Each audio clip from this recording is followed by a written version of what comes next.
Now, look, I wonder what God really claims about his creative power in the Holy Bible. Well, that's why we're welcoming today Sarah Jane back again. What does God say, Sarah?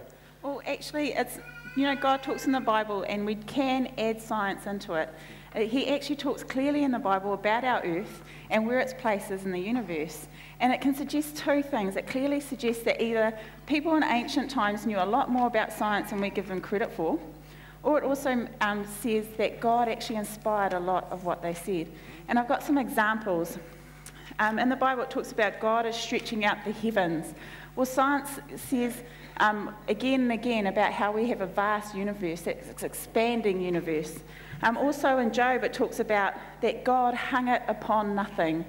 And science has proven that our earth is actually hanging in the universe. And the final example is actually about the amazing creation story and about how the moon was actually created after the earth. And the Bible talks about this as well. Oh, okay. Well, I wonder if the Bible's a book of science. I mean, can we find everything about science in the Bible? Well, look, the Bible's neither a book for science or against science. The Bible is a series of stories, God's stories, and if it touches on areas of science, we'd expect it to be right. But it's not a scientific textbook. And a sort of a classic example, a definition of faith, if you like, comes to us from Hebrews 11. It says, what is faith? It's a confident assurance that what we hope for is going to happen. It's the evidence of things we cannot see.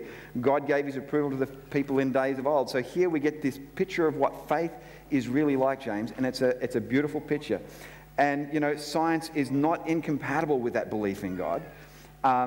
And it's the easiest way for us to sort of get a handle on where the scientists are and what they're believing and so on. And it just really, it just comes back to this idea of faith, that whether you're an evolutionist, whether you're a creationist, you still need to have this element of faith to your belief system. Okay, well, hang on, let's nail it down to something specific. Does the Bible actually myth-bust the Big Bang, Warwick, real briefly? Yeah, James, not specifically. So as Neil was saying, there is still an element of faith because we weren't there to see it all begin. So we have to look at the evidence before us and decide for ourselves whether it's in support of what the scriptures claim or whether the atheistic, materialistic scientists have it all down pat. Okay, and you think it's God? Absolutely. I think the evidence is well in his favour.